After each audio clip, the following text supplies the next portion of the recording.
Good afternoon.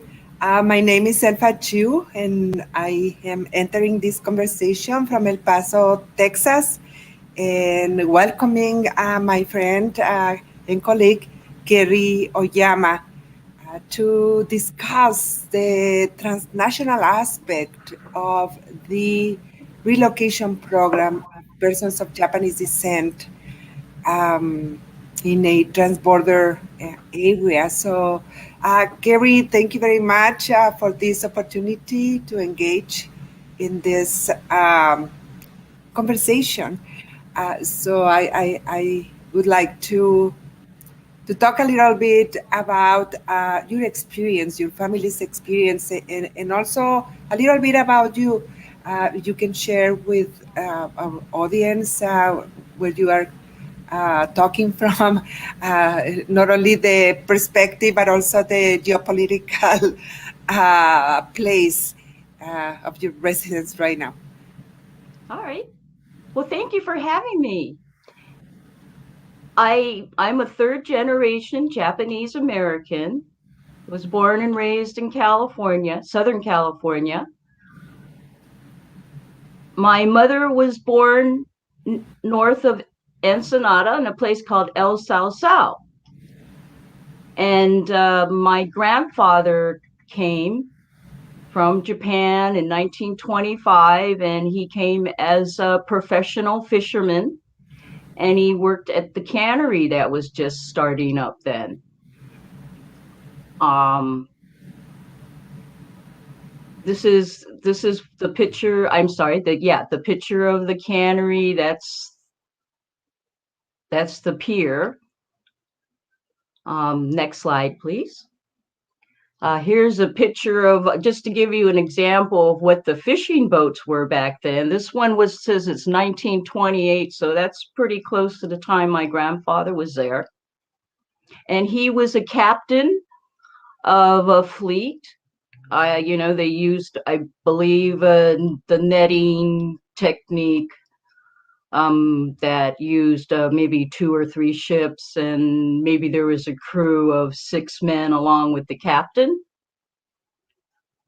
And they had refrigeration later, so they were able to take longer trips out to sea. I know my grandfather would go down as far as Panama to go and fish with his crew. Next one, please. And this is a picture that my grandfather took. He's the one on the far left. And I believe he took this with these 3 other Japanese. They look like they're Japanese Mexican men. Probably many worked with. I don't know them personally, but on the back, their names and where their birthplaces are, they listed them on the back. So I believe they sent these home to let people, I'm sorry, I think they put their addresses on there to let people know that they were fine, because this picture was taken after the war. And they may have sent these out as correspondence to their relatives and friends. Next slide, please. And this is if you recognize this is the name of the cannery today. It's called CalMex. It's well known in Mexico, and I believe across the border as well. And that's where the cannery is in existence today. It still runs, it operates, it makes money. Unfortunately, my grandfather didn't get anything of that, so because he took his money to Japan and then lost it during the war. All right, all right. So these photographs and your narrative uh, is telling us how important the Japanese Mexican community was to the economy of Mexico. And as I understand, there was even a settlement of a Japanese community in the Pacific coast near the borderlands with the United States, in which the Japanese community um, did practice the Japanese cultural um, practices again or exercised Japanese culture in that area. Do you remember anything about that settlement and through your conversations with your mother or any other relatives?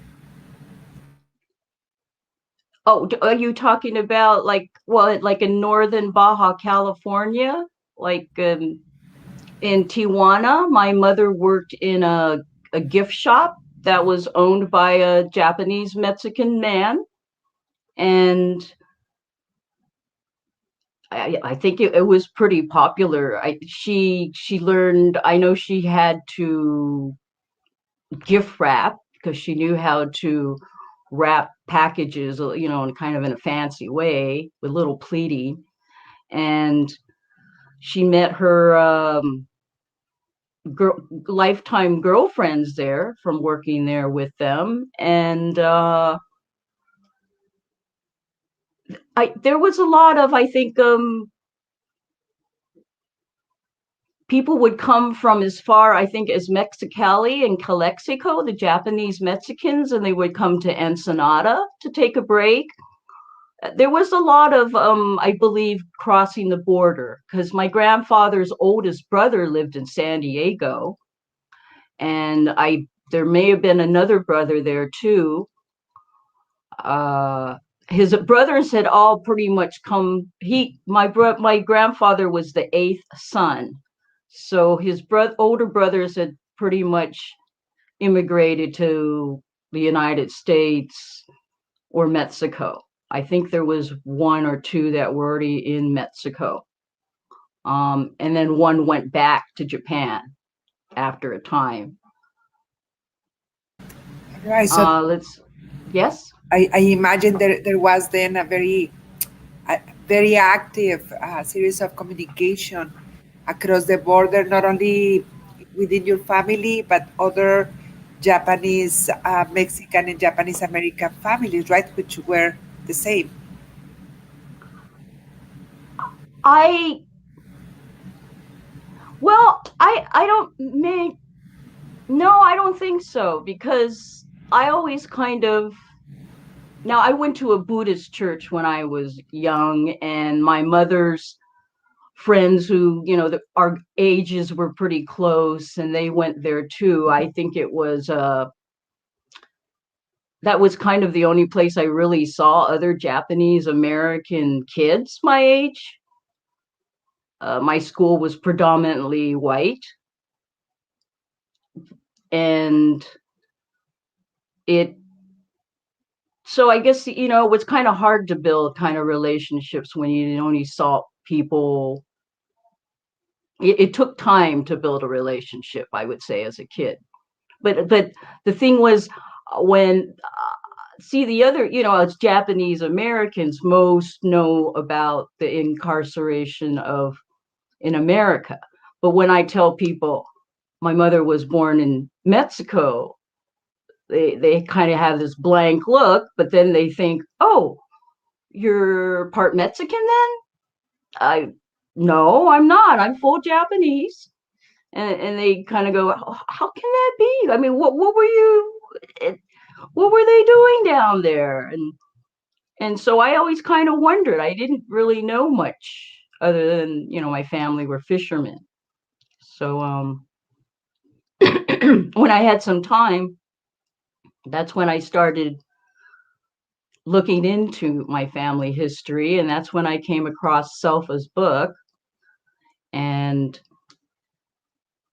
uh, and then I was kind of thought, oh, well, one day I'll do a Google search. I'll put my grandfather's name in. I didn't expect anything, and I got a few results. I mean, one was in Selfa's book that I already had, and two were for a Facebook group, um, a historical society. It's a volunteer group, and they had a letter that was, one person has these documents, old documents from the cannery. And one letter had my grandfather's name on it, excuse me. And it was a letter of introduction. This was after the war, and he was trying to secure a loan because he needed money to support his children, not only in Ensenada, he also had children in Japan. And that's where, they went to Japan before, well, I guess it was 1940. And the oldest son but when you're 8 years old, you're required to get enrolled in school there. So they went to Japan to get him enrolled. They took all the kids with them, and that included a sister, and then my mother's the third, and then another brother, and then another sister. 5 kids they took with them to Japan, to Wakayama, to where my grandmother's mother lived, the village there. And my grandfather bought a couple of houses, and he set up his, my eldest son in school. I guess, you kind of have to pay, I think, to get your kids maybe enrolled. You do have to have some money. And they left. They left the 3 kids there and went back to Ensenada, and they had planned to come back in 2 years. Well, that didn't happen because the war had already started. Right. So the war actually interrupted in a very important relationship, not only within families, but also across communities. And now it's kind of hard to reconstruct that memory, right, of where some persons of uh, Japanese descent, but also with Mexican roots, are still wondering what happened, why this history has been interrupted. And that's probably where researchers like me come to play a crucial role, not of total knowledge. We don't know everything, and we are also still wondering in wandering too across files and archives to try to rescue and make sense of what happened when the Second Great War arrived. So we're going to come back to the history of your family in Mexico. Carrie, thank you very much for sharing these important contributions made by the Japanese experts in fishery, mainly to the economy of Mexico and the United States. And now I'm going to try to make sense of how the lives of Japanese individuals, families, and communities were disrupted. Right, so I'm going to share my screen with you. Bear with me, please, as I try to retrieve it from. All right, all right. So you probably already saw this book cover in the chat area, and it is the cover of my book, Uprooting Community, Japanese Mexicans, the World War II, and the United States Mexico Borderlands, which is, oops, I hope I didn't, I think I did something strange here. I'm gonna start again, okay? Sorry, share.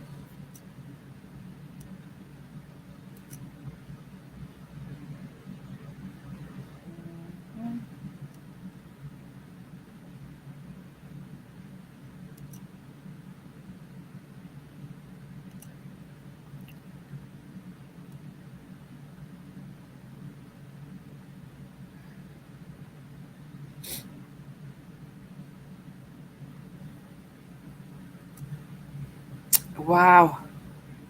I guess I'm gonna have to ask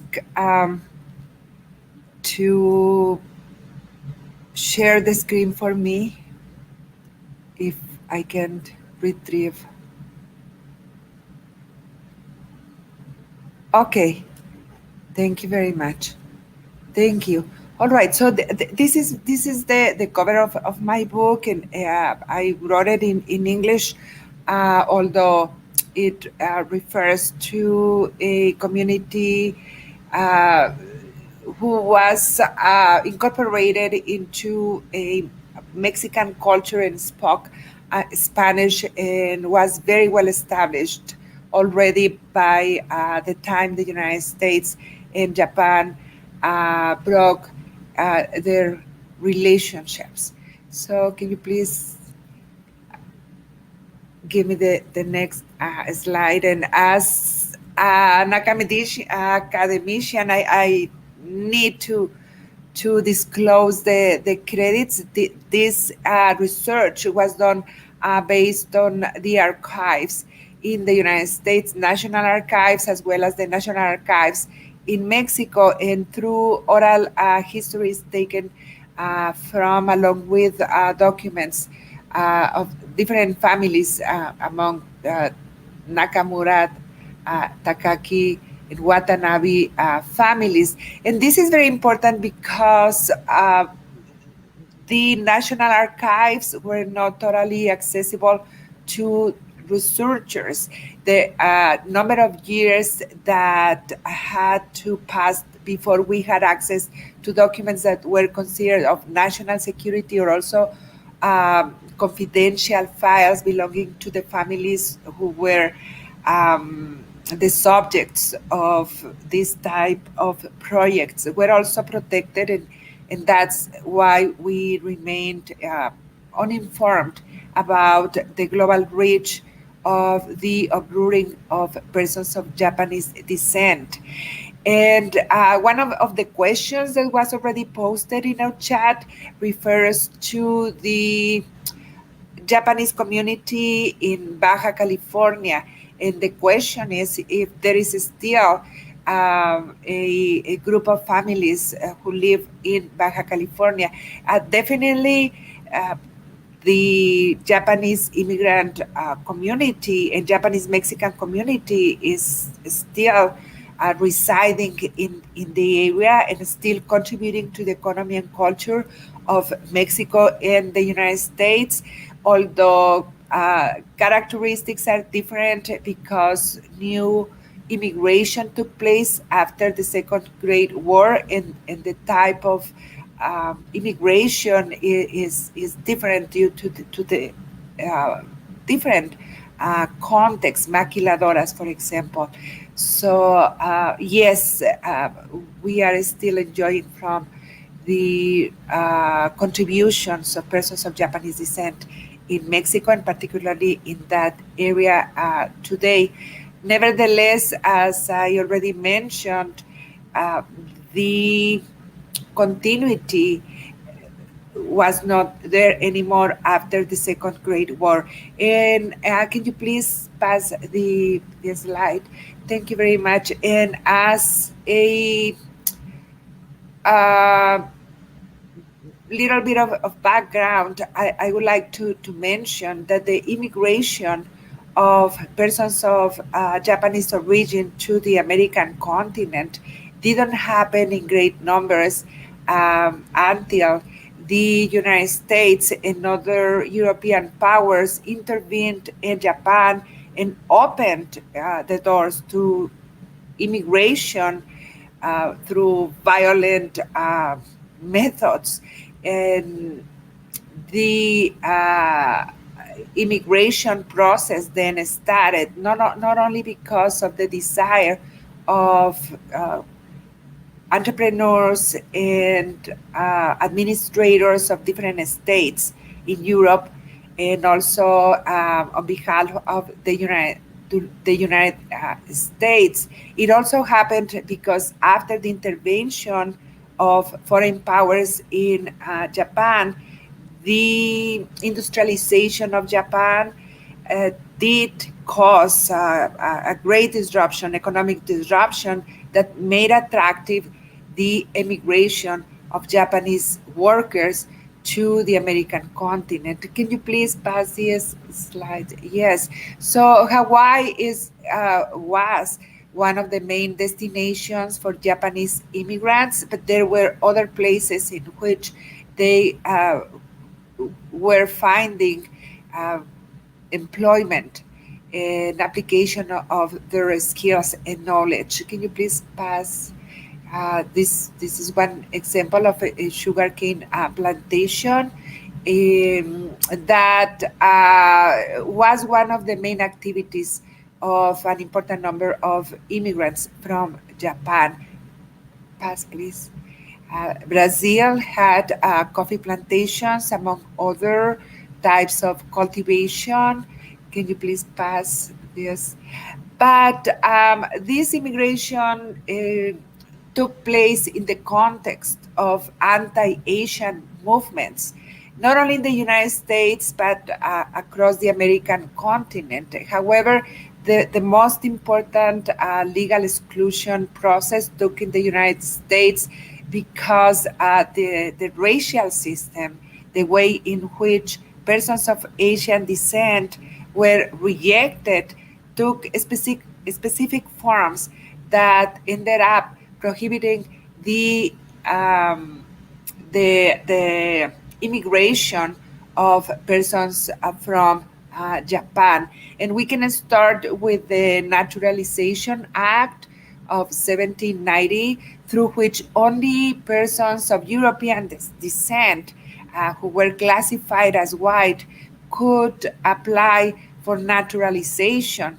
And that meant that Japanese immigrants could not become citizens in the United States. Therefore, their civil rights, what today we call human rights, but were not classified as such in the centuries in which the most important Japanese immigration process took place, were accessible to persons of Asian descent or origin. Only through birth, Japanese Americans could be considered citizens, and that right only happened after the Civil War, when that right was granted to any person who was born in the United States. But as you can see, there were other exclusionary pieces of law that uh, resulted in at the beginning of the 20th century in the Gentleman's Agreement, through which the Japanese government promised to restrict the immigration of persons from that country into the United States. So when we talk about the Second Great War, we're not talking about a conflict that resulted because of Japanese extension over some areas in Asia, or the great set of bellic processes that took place in the 20th century, but the uprooting of Japanese American persons and Japanese Mexican, by extension Latin American Japanese, was again a continuation of social and legal exclusions in the American continent. Can you please? Thank you. Uh, this prohibition of immigration from Asia, or restriction on the part of the Japanese government that was prompted by the United States, was, however, a reason for Japanese immigrants to look for other ways towards the United States. And Latin American countries had less restrictive social systems. that allowed the immigration of persons from Asia.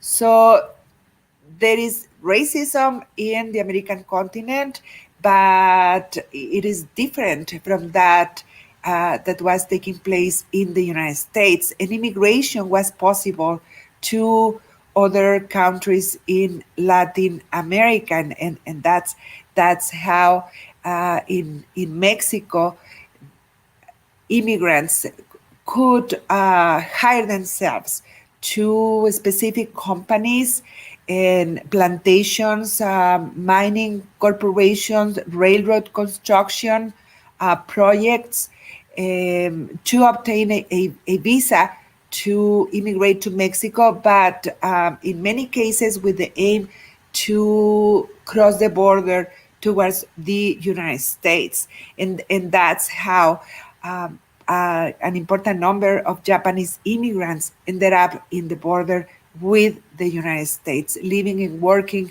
or setting small businesses in the border area with the United States. Now, since the anti-Asian movement in Mexico was different from that in the United States. In Mexico, there was a channel, there was a process to become citizen in that country. And so many rights that were denied to persons of Japanese descent in the United States were actually accessed by any person of Asian descent in Mexico, including Japanese persons.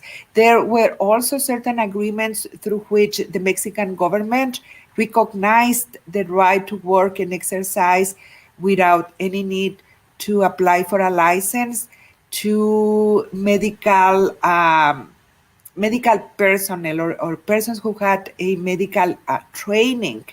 And that also opened an avenue for professionals in the medical field to immigrate to Mexico, where they were highly appreciated. Mining companies' workers were also very grateful with Japanese workers because they tended to be very concerned with the rights of all the workers in the mines. And so important working class movements in Mexico took place with the collaboration of Japanese Mexican workers or Japanese workers, including the Mexican Revolution. Can you please pass the slide? And this is a sign of the times in which Japanese immigrants were highly appreciated in Mexico because of their concern and involvement for the social movements in that country. Asahiro Tanaka is shown here in a photograph, a presidential photograph in 1912, where Francisco I. Madero, the first Mexican president of the revolution, with his wife, are guarded, escorted by a young Asahiro Tanaka, who was very, very close to them as their driver, but also the person in charge of their security and grooming. So he was not only appreciated by the president of Mexico, Francisco Villa, and other members of the Mexican Revolution were also part of his community of friends. And that goes for some other Japanese men who fought along the Mexican Revolution soldiers in various capacities. Can you please pass to the next slide? Mr. Nonaka, who was a combat medic, took also part of the revolution and was fully integrated into the Mexican community of which he was a member, to the point that, along with many other Mexican Japanese persons, obtained the support of their towns or cities or unions or clubs to stay in their place of residency instead of following the orders that came with the agreements that the Mexican president made with the United States president as soon as the uh, Second Great War erupted in the American continent. Can you please pass this? Dr. Eiji Matsuda is another example of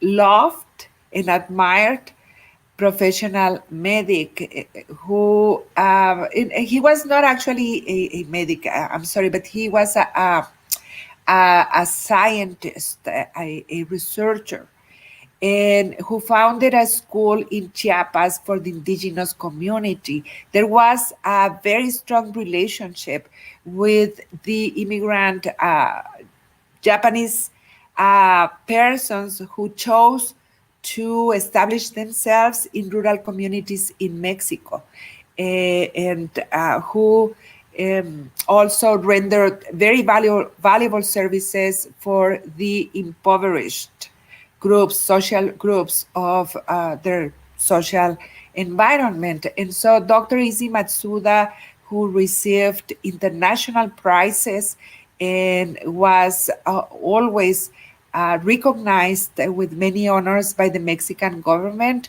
founded La Aurora School in Chiapas in 1903.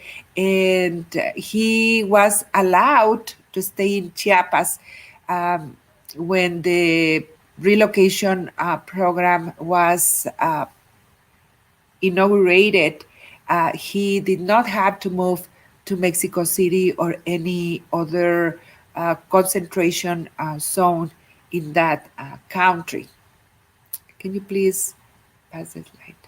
Another example of this integration is the Tanaka family. Here there is a picture of kind of an idyllic ideal life before the Second Great War, in which Japanese Mexican generations do get to have picnics and other social events with the rest of the Mexican community. Go ahead, please. The Fujigaki Lechuga family also illustrates this integration, and this is also an outstanding example of public service where Dr. Augusto Fujigaki Lechuga became in charge of the most important public health institution in Mexico. And I believe his son, Augusto Fujigaki Lares, is also holding a very high position in the Mexican government in terms of public services. As you can see, the friends and some members of the family are Mexican nationals, and these generations of the first generation with the second generation, which is already mixed, which is already a Mexican Japanese generation, mingles or intermingles with Mexican friends who were always very supportive of the Japanese immigrants in their lives. And that's actually a picture of my family. My uncles and aunts are part of this extended group of family relationships. Can you please? All right, and this is not to say that racism was not present in the Mexican society at all. but the terms of the racial relations are different. Are different. They are not overt.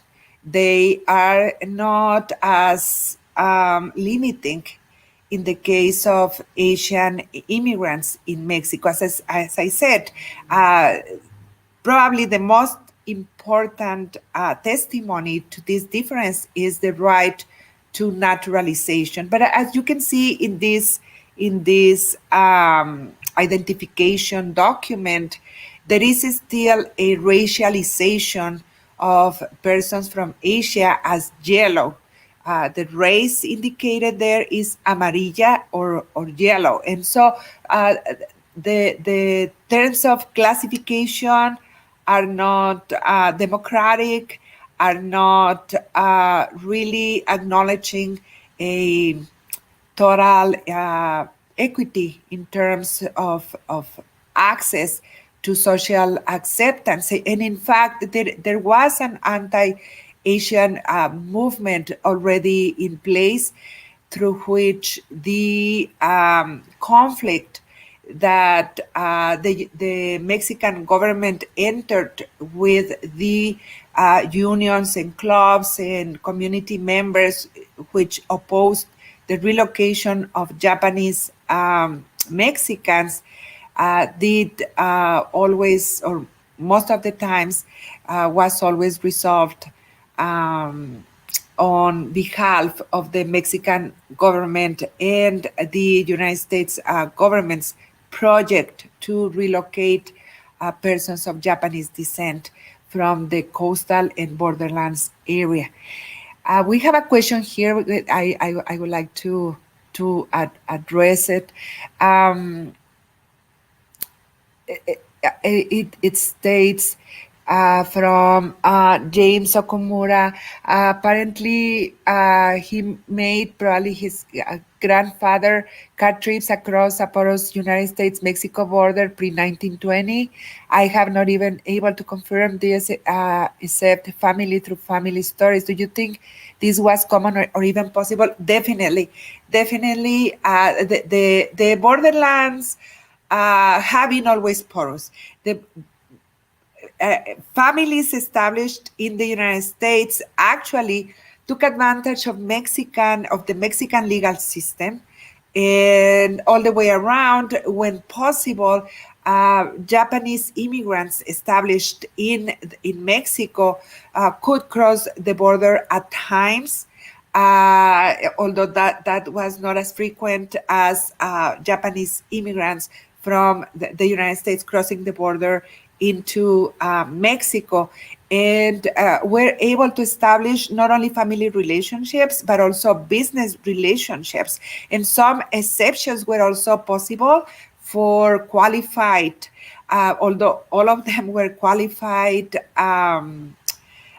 Workers in the fishing businesses, but those who were actually credentialed somehow were able to get visas to work for American companies in the United States, crossing the borders at least at times. So there was a very well established trans-border community, and even when some um, options were presented to Japanese American persons to stay in the United States for the relocation program, some of them chose to go to Mexico, and all the way around, some Japanese immigrants residing in Mexico chose to travel to the United States and enter concentration camps to reunite with family which had been already established in the United States. So there was a transborder community, and their identities were very, very fluid, as long as I can tell by reading the documents and the letters that they presented to different authorities for different purposes. They subscribed to different identities as Japanese Mexicans, as Japanese nationals, or Mexican nationals, or residents, legal residents of the United States, or Japanese American residents of Mexico or El Paso. So their identities were very, very fluid. But as I said, their social identity in Mexico was more integrated into their communities through friendship relationships or business relationships or even family relationships, because many men were married to Mexican women. All right, can we please go to the next slide? Another example of a Japanese Mexican was Luis Nishizawa Flores, who was born in 1918 and was a very, very important painter, artist of the Mexican artist movement at the beginning of the 20th century and the post-revolutionary government. Again, a uh, testimony of how Japanese immigrants formed families with Mexican nationals. All right, can we please go ahead? Well, but this life, which was relatively safer in Mexico in terms of family relations in community relations, but not in a larger context. Okay, we also have to remember that there was an anti-Asian movement of which Japanese immigrants were also victims, not only Chinese immigrants or Korean immigrants, but also Japanese immigrants were vulnerable, were fragile in their social stance before the anti-Asian movement in Mexico. But in terms of their uh, closer relationships, they had a very, very stable life. And that life was interrupted by the alliance that the Mexican government established with the United States government in 1942. And we can say months before the Second Great War exploded for Mexico and for the United States, this relationship was being cemented because the Mexican government in Mexico, which was very much influenced by the PRI, Partido Revolucionario Institucional, was immersed in a process of electoral corruption through which Manuel Ávila Camacho became a president of Mexico.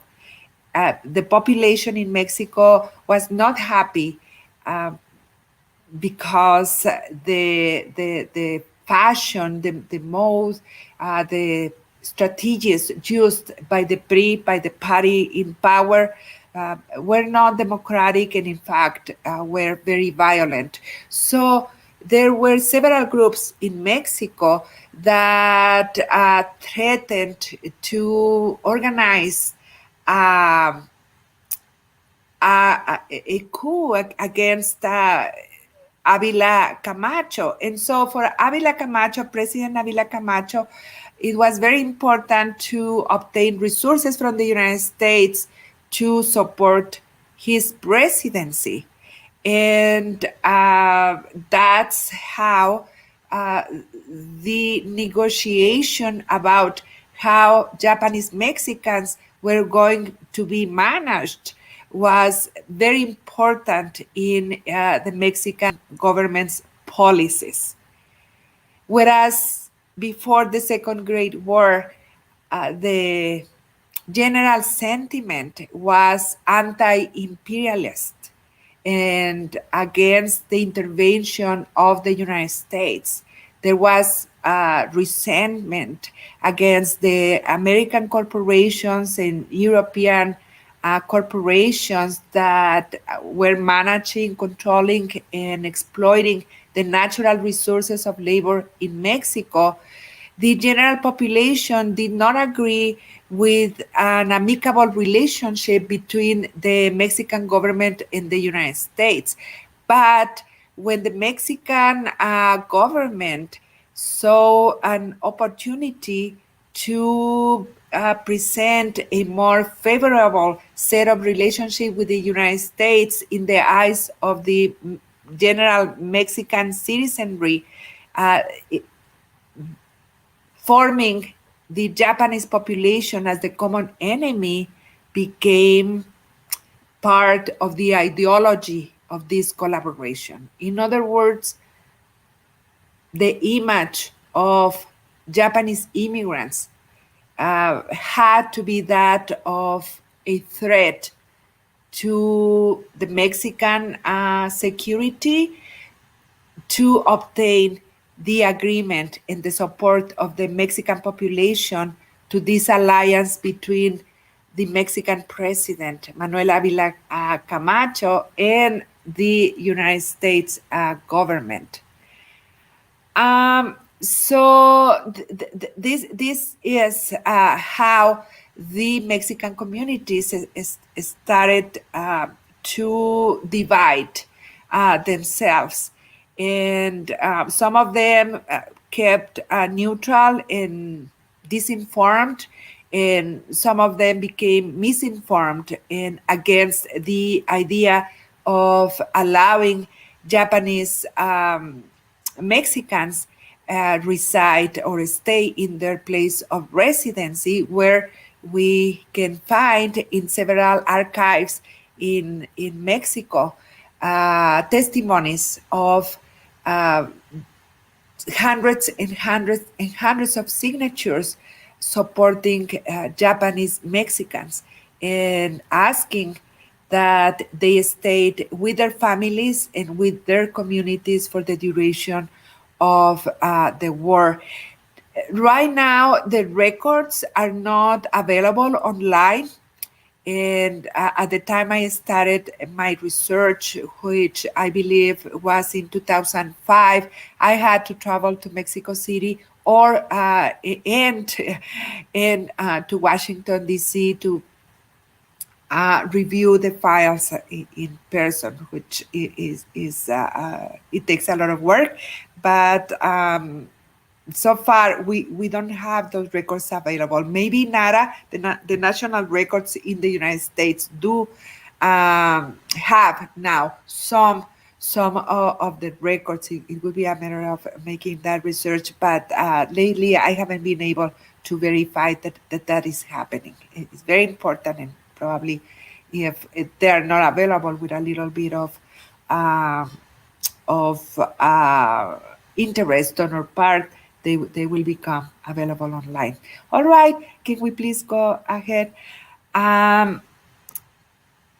For my community today, today I reside in El Paso, Texas, Ciudad Juarez area.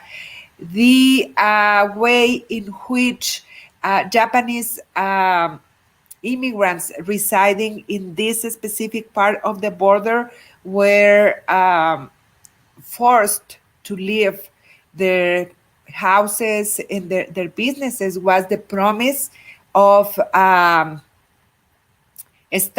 working in a community farm in the interior of Chihuahua. And at least that was how it was presented to the public through the newspapers in El Paso and in Ciudad Juarez. And that tells us that there was an incentive for the governments of at least the local governments of Ciudad Juarez and El Paso to convince the general public that persons of Japanese descent were not going to be greatly affected by the relocation program. And so since the beginning, since its inception in Mexico and in the borderlands area, the message was persons of Japanese descent are not going to suffer incarceration. They are not going to suffer not even an entrance in a concentration camp, which my research contradicted. And it is totally challenging the contemporary explanations of the relocation program. The uprooting of persons of Japanese descent in Mexico did damage the Japanese community in different levels. Their businesses, they had to abandon their businesses. They also had, in many cases, to separate from their families, and they could not find employment in the zones in which they were allowed to live.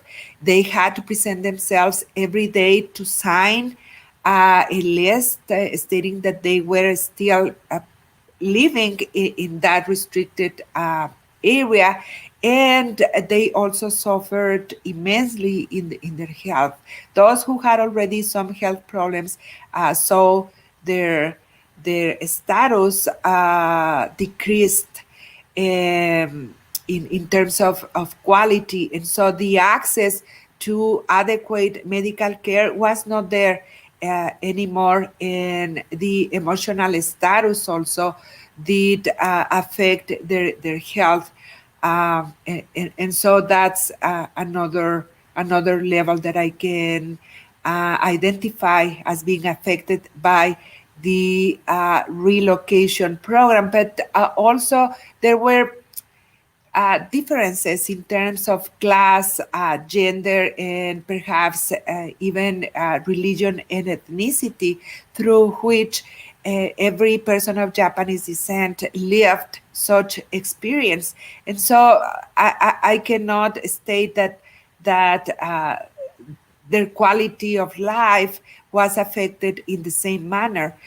Usually, the persons with means, the persons with political relations, um, had had more freedom to either remain in the places of origin, and I already talked about Dr. Itimatura, and or to live under better conditions in the places to which they were relocated. Uh, Another discrepancy that I found was the term of farms. The Mexican government named farms certain concentration camps, internment camps, and also stated, publicized that Japanese persons were free, and that for the duration of the war, they were going to be working within farms, which was not completely true, because they were policed. The Mexican police was present, and so they could not leave the camps at their own will. Um, they had to request special permissions to leave the camps that cost money, and also required of the a full management of the Spanish language, and even more legal language, which not all the internees of the farms had or could afford. And so there are other characteristics of or elements that make these so-called farms internment camps, actual concentration camps. So here we go. In 1942, the Japanese immigrants living in Ciudad Juarez and other parts of Chihuahua are called to transport themselves, and in many cases they also had to pay with their own means their transportation to the places that they were ordered to present themselves to. And that's how it happened in many other areas in Mexico. Can we please go ahead? This is the map, and as you can say, if the as you can see, if the intention was to remove persons of Japanese descent from the borderlands because they apparently or allegedly were a threat to the national security of the United States and Mexico. As you can see, one of the internment camps was Villa Aldama, which was very close to the borderlands. And so obviously they did not represent, in fact, a threat to the national security of Mexico or the United States. The conditions under which they were interned were very detriment. They were separated from the families, and as long as they were interned in this concentration camp in Villa Aldama, they could receive a ration of food, minimal, but their families, which were camping outside of Villa Aldama, did not receive any kind of support. And we can read a statement by one of the participants of this project, unwilling participant of this project. So can we move the? Okay, it says, and I'm sorry, I have to get too close to the screen because my sight is not very good. But in the winter of 1942, which in Mexico, Mexico state of Chihuahua is very crude, is extreme. Japanese, Mexican, and Mexican women reported that children and adults were almost naked without hope to recover from their losses, since their husbands did not earn a cent for their labor at the camps. And this is right there a contradiction to the idea that the Mexican government treated very well persons of Japanese descent and Japanese immigrants in during the Second Great War. Their children did not receive adequate housing, did not receive adequate meals or schooling, and Japanese immigrants were in turn working for free, which is illegal by any term. All right, can we go ahead and in terms of the coastal zones of Mexico, we find the same pattern. It is the working class, Japanese immigrant communities and families that suffered in the full force the uprooting or the relocation program. The Takaki family in Veracruz is ordered to move from the state of Veracruz to Mexico City, and they find support within the house that the Japanese Association in Mexico City is able to provide with resources from different sources, but this is only temporary, and the number of immigrant Japanese persons with their families makes impossible to survive the relocation program with the type of experience that the Mexican government states that they had.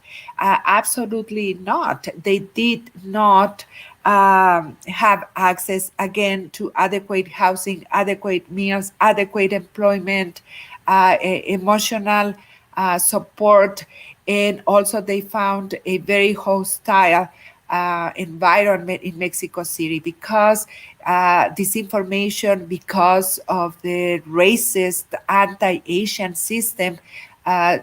was in place and was also exacerbated by the war propaganda across the American continent. And then not only the adults, but also the children suffered the consequences of the anti-Japanese program and trauma. It, very, very painful experiences in their schooling process and their daily lives in Mexico City or other places in the interior of Mexico. But the apparent solution, which is establishing centers of internment, did not improve greatly the quality of life of Japanese internees. Um, the conditions were also very detrimental, poor, and the uncertainty also of their status, the withdrawal of their civil rights made uh, the relations even not only with the Mexican government or the Mexican population in their new places of residence difficult, but also within themselves, internal conflicts within the concentration camps started to emerge. At least in Temisco camp, which is the camp of which more documentation exists, um, it is evident and natural that there were tensions in terms of how the meals were distributed, the load of work, uh, and any other resources. But no doubt, every member of the internment camps uh, was not happy to live under those conditions, unlike the Mexican government's statement. All right, we please go ahead? This is the Takaki family from Veracruz. They did not enter an internment camp, but the solution to the difficult situation that the Mexican government in the United States policies forced them to live did resulted in the separation of family. The Takaki family decided to give three children in adoption to the to AC Matuda's family in Chiapas. And so this separation of family was advantageous to the three children in terms of education, in terms of stability, in terms of residency in a family that was honored in Chiapas. Nevertheless, the emotional um, load, burden was traumatic for all members of the family. So this is one of the consequences of the Great Second War on some Mexican families as family separation. Can we please go ahead? And again, the Geneva Convention did have stipulations that protected the civil population, and Japanese immigrants and their descendants and Japanese Mexicans and their descendants did have rights that were not respected. They were not classified formally as enemies of Mexico. Even if they perhaps had they been classified as prisoners of war or overtly enemies of the nation, they could have attained a better treatment and better conditions for the duration of the war. But the Mexican government and the United States government agreed on that they had to work for their maintenance in any condition in any part of Mexico in which they were restricted to live in. So that's why the Temisco camp could not afford to provide a decent or dignified quality of life because it was the internees who actually had to work to support their own families or themselves, and the support that they could receive from other members of the Japanese community was not enough to raise this quality of life. Okay, again, please, the next slide. And I think this statement is very important because Dr. Murakami was a very young person during the Second Great War. And as you can read in this statement, he did not think that the relocation program was affecting in deep proportions or in a deep level the Japanese immigrants. And so for the persons who were already established in Mexico City, their lives were not as affected as those who had to be moved, or they did not have to be moved, but who were actually moved because the, this was a decision that was taken by the Mexican government. The Mexican government of officers could have not, did have the option not to enforce the relocation program, but they did elect to do it. So when um, the working class, the persons who did not have the means to survive in a dignified quality of life in Mexico City or Guadalajara or Querétaro or any of the camps, the experience was definitely traumatic, and it resulted in a lowest in the lowest conditions that they could live in during the Second Great War. But for those who had the means and who had political relations, who had um, already established themselves in these zones, uh, life was not altered in the same way. It was not affected under the same conditions. And so we are going to have different experiences, age, gender, as I said, religion.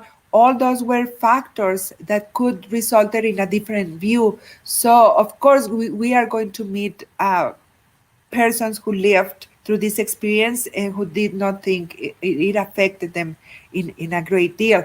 We also are going to find persons who did not know the extent of the relocation program. Uh, One constant in my interviews with some of the participants of the relocation program was that they did not want to let their children know that they had been interned in a concentration camp because they didn't want their children to feel insecure, to feel that their rights could be removed at any time, regardless of their citizenship status. And that's the reason for second and third generations not to be acquainted with the program or not to know all the details of the uprooting of their parents or grandparents or great grandparents. All right, can we please move to the next? Right. Mr. Matsumoto, the Matsumoto family, was very esteemed by the president of Mexico and some other members of the groups in power in Mexico.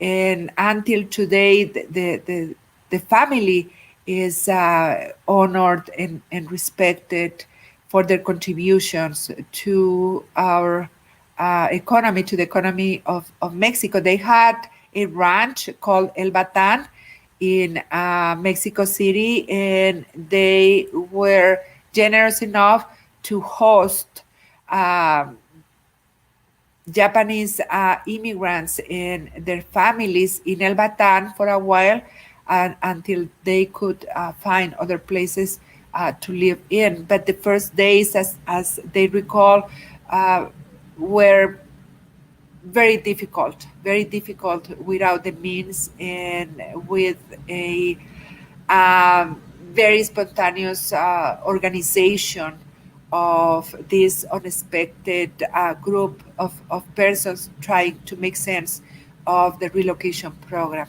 Thank you. Next one. Uh, Children in Temisco concentration camp. Uh, they did receive education thanks to the efforts of their parents and the adults living in the camp. But some of the memories were reflecting the pain of living in a restricted community, the pain of growing up in poverty. So they were also very conscious of the effects of the relocation camp, even when they were in their infancy. And they also chose not to transfer this trauma to their descendants, to spare them the instability, the emotional instability that they lived through their internment. Next, please. This is the Hiromoto Yoshino family. They actually met in the Temisco camp, coming from Chihuahua. Dr. Hiromoto and Ms. Yoshino coming from Coahuila. They met in Temisco and they formed a family, and actually their children are well respected in the Morelos community. Some of them participated in politics, the political life of Morelos, but nevertheless, they are well esteemed because they serve the community through their medical professions. Dr. Yoshino, I want to say, he used to escape. There are several narratives of his escaping the concentration camp to take care of the medical issues of the impoverished families of Morelos. And the Watanabe family was moved from Tijuana. Ms. Watanabe, Eva Watanabe, then a child, remembers that her father was given the option to enter Manzanar.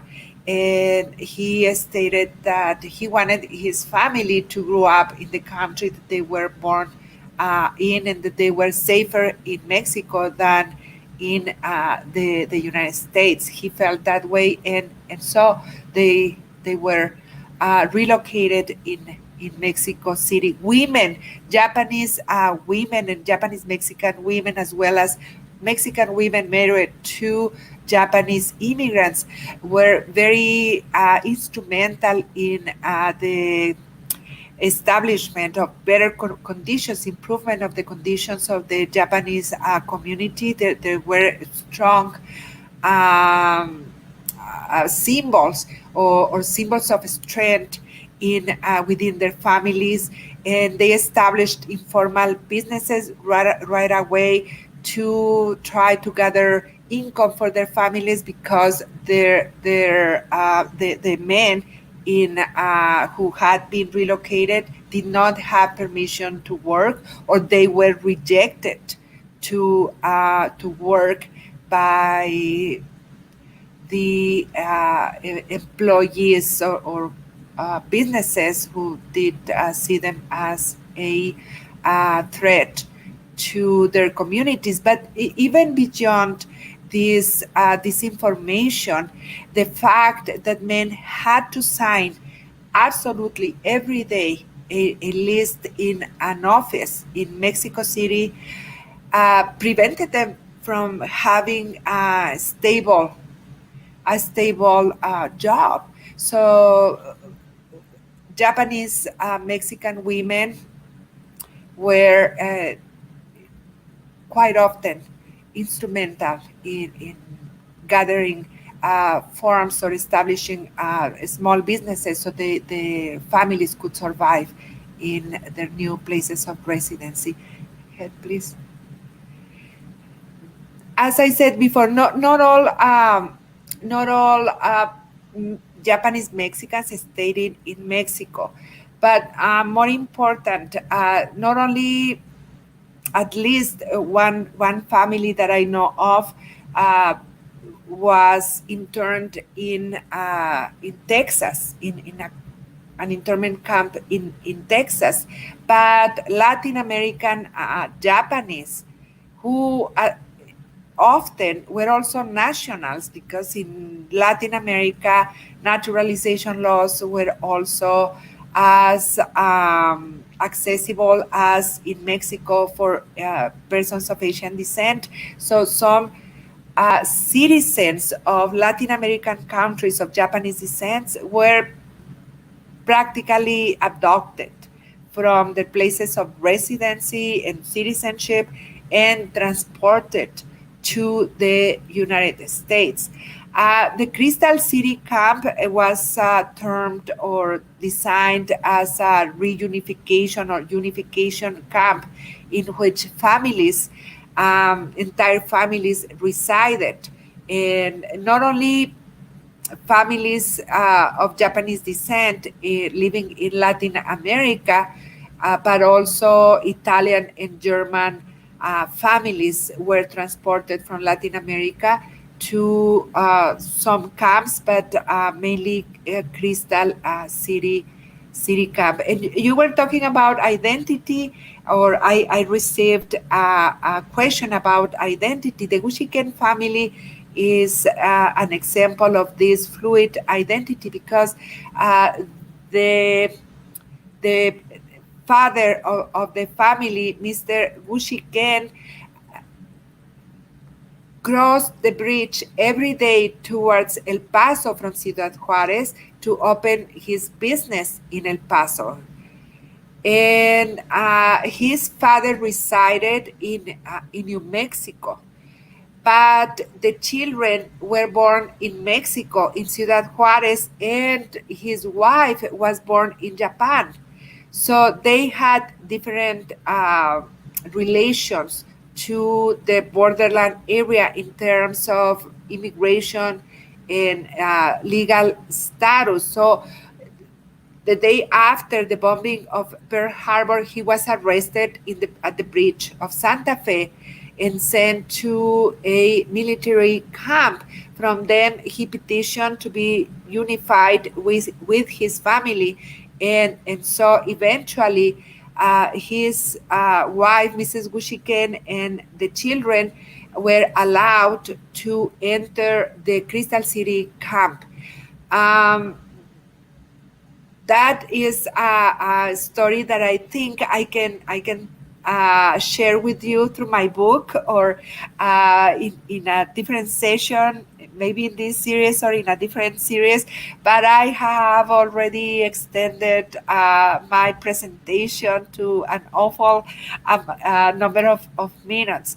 So I'm gonna stop here, just by agreeing with the perspective that we have on the Holocaust.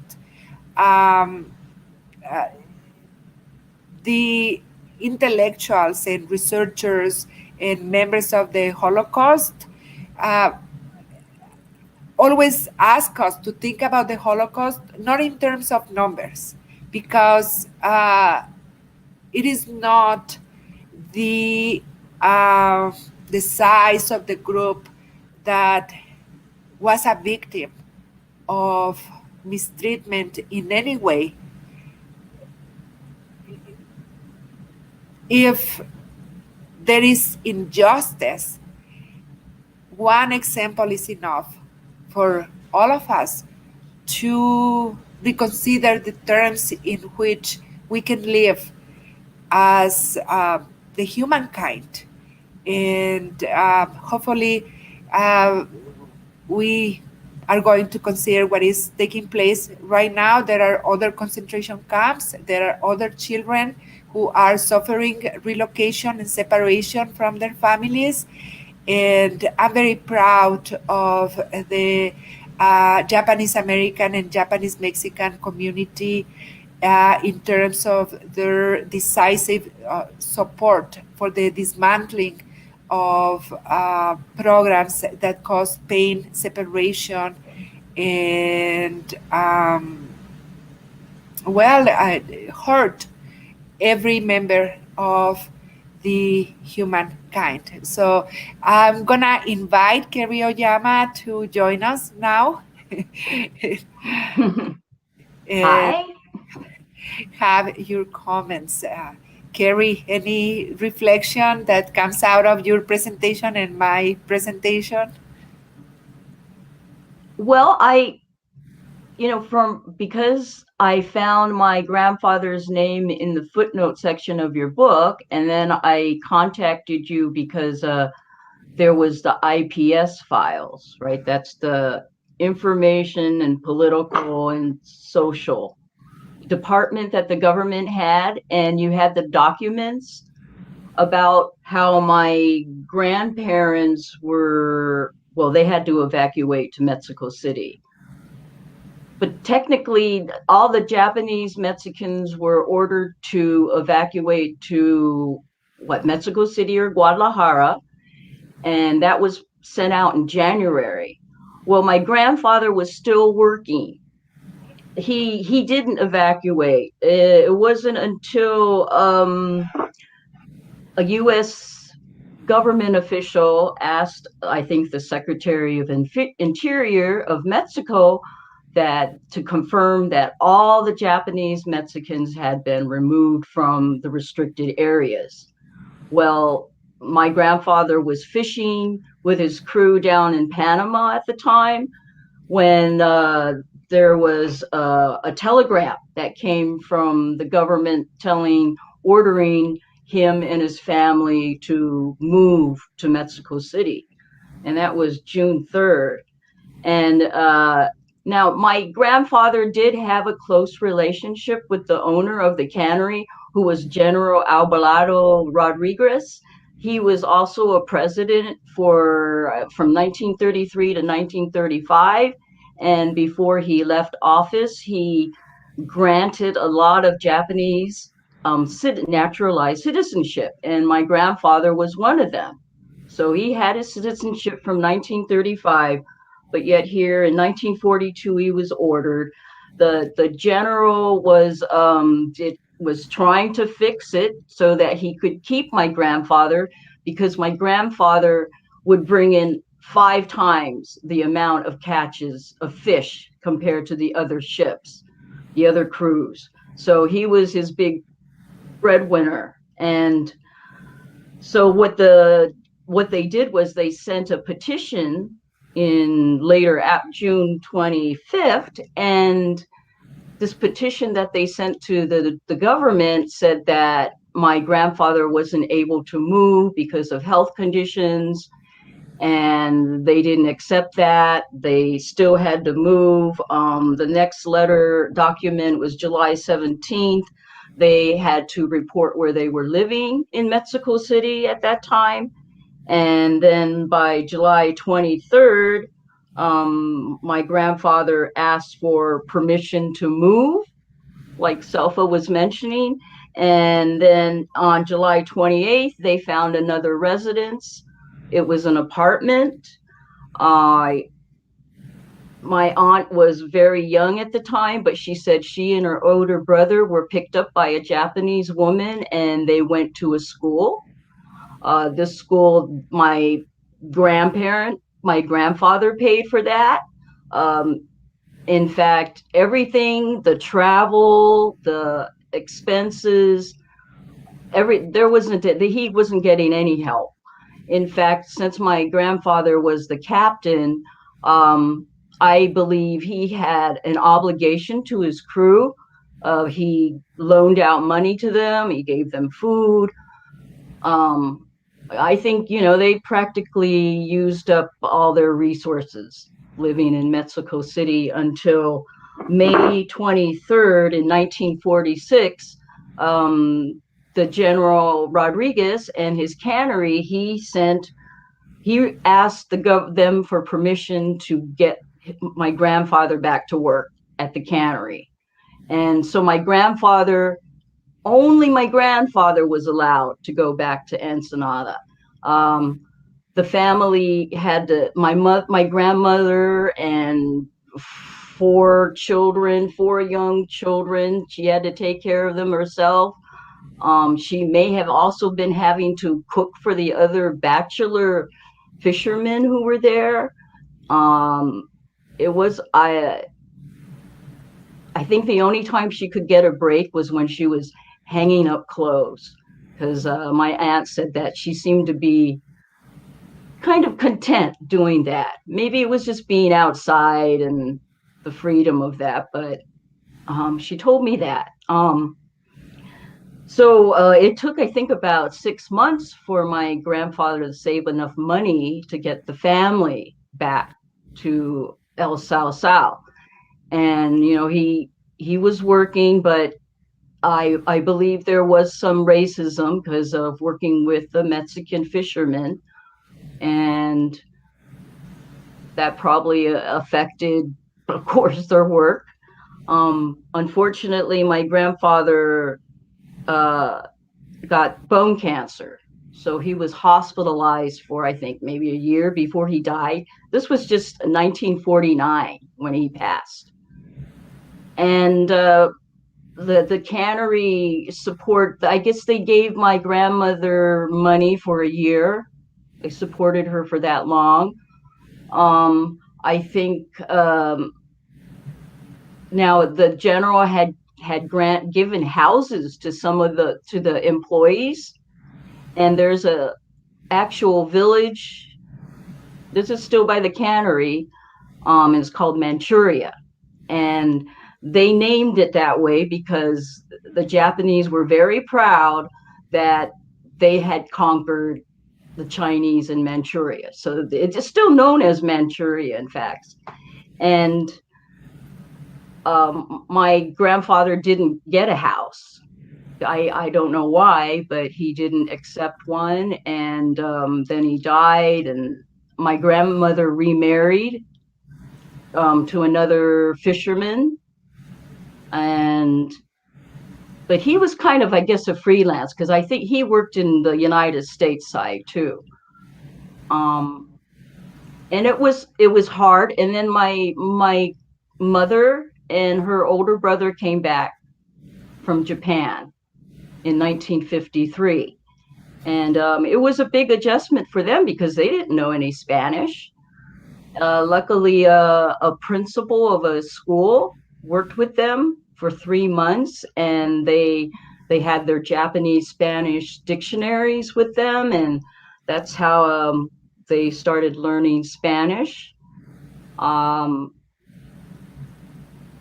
it it was pretty. My mother had a hard time adjusting, trying to get along with a sister, sharing a room with a sister she didn't know. And there was also a language barrier, and my mother could, and I think maybe a bit of jealousy, because my mother could speak Japanese to her mother and communicate much more freely with her than her own daughter. I mean, her other daughter who was raised in Mexico. So, and then there was some friction there with the oldest son and the younger sons because of the oldest son went to school and he studied hard and went the Japanese way, and he comes to Mexico and it's not so structured. I think it's Right. more So like mañana, right, kind of thing, and the borrowing of money. Oh, yeah, I'll pay you back mañana. I think that was kind of that clashed with how they got along. And Um, I think that if you allow me to try to make sense of this familial process, the disruptions that we can see in the case of your family, right? The long separation yes, made strangers within the same family. yes, So all this process is not accounted for when we think about the damage of the relocation program and the global dimensions of it, how families were separated within the same country, across countries, across oceans, and the setback that such separation represented for everyone, for everyone. So the the process of chasing a dream when immigrating, of increasing the status through hard work, is it could not be a reality for many Japanese Mexican families because it was right there interrupted by the relocation program, the uprooting. They had to pay for everything, and they had to also pay for their own members of their community, extended mm-hmm, families. And then once the war ended, there were no resources for them either to return to their normal life. There is no reparation in Mexico. There was no compensation. And in the United States, the amount of money granted to Latin American Japanese who were interned in the concentration camps was not the same. And also the conditions under which they were granted were very, very difficult to achieve.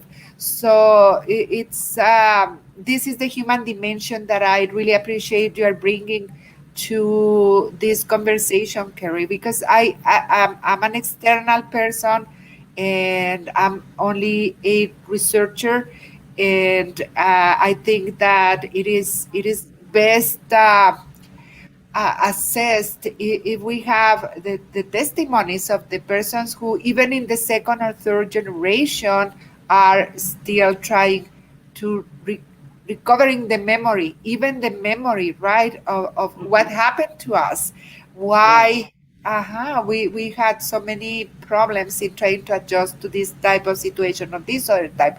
And that goes to the question that Paula Fujiwara is asking.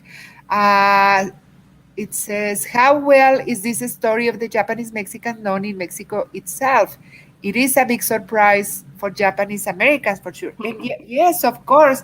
Um, Japanese Mexicans are not usually acquainted with this experience. In my own extended family, the Nakamura family uh, did not know about the order uh, to leave the borderlands and the coastal zones. It was just by an accident almost that I found out myself through the newspapers as I was researching a different topic, and I learned that the United States Army had crossed the border to detain, to arrest Japanese Mexicans, and bringing them back to the United States for interrogation was a total uh, insult to the Mexican sovereignty. Nevertheless, it took place. And from then and on, it took me years and years of research during which I learned that. the persons that I tried to interview were not familiar with the relocation program, with the reach of the United States uprooting of Japanese persons of Japanese descent. So yes, it is still a big surprise for many Japanese Mexicans. Yes, for sure. So Yes, I it was a big, yeah, yes, big Carrie. surprise for me too. It- right, right. Hopefully we are going to learn more from other researchers and from other testimonies such as yours. Is there any other comment that you would like to make as a final remark for the audience, Carrie? Well, I did see someone's comment about the Japanese Mexicans are, yes, there's a community down there. I still have relatives who live in Ensenada, um, and Mexico City. So, and then there's a big Japanese Mexican center in Mexico City too. What is it, Kansai? It they're Yeah, they have a big center there. I'm not sure what part of Mexico City it is. And there are supposedly plaques, I guess, for the pioneer people. My mother told me, I guess my grandfather and grandmother's names are up there. So I was trying to ask a friend to her she has a relative down there to take a picture, but then the epidemic started, so that's kind of on hold right now. But that's something else that I want to try to see. But if anyone wants it goes to Mexico City and they're interested, then that's one place I think worth visiting for sure. Right, and in other cities of Mexico, there are also associations of the Japanese community. So it's Yes. alive and well in spite of the setbacks and in spite of the relocation program. One year that I wanted to mention and I forgot to because it is important. It is 1948 when the Crystal City camp was closed, and the internees who remained in that camp were Latin American Japanese who were rejected by their own countries in Latin America of citizenship. They were not allowed to return to their own countries of citizenship, so they had to stay there until 1948. And as they entered the United States, uh, even the Gushiken family, Mrs. Gushiken and their children, were declared through a process in the immigration offices that claimed that they were undocumented. The term Mm. was illegal aliens, that they were entering the United States as illegal aliens, even when Latin American, Japanese persons entering the camps were forced to do so through a United States government program. They still were declared undocumented or illegal aliens. Mm-hmm. And as they exited the concentration camps, they were not granted legal status in the United States. So they were again vulnerable to social conditions, adverse conditions for employment and survival. So I would like to leave our conversation with that note to think about the terms of the new commerce, right? New immigrants in the United States and other parts of Latin America, and how we want history to remember us as a society. So thank you very much. We will read the questions, and if some of them had were not addressed, we are going to type our responses Thank you very much for being here. Thank you very much for your questions. And goodbye now. Yeah.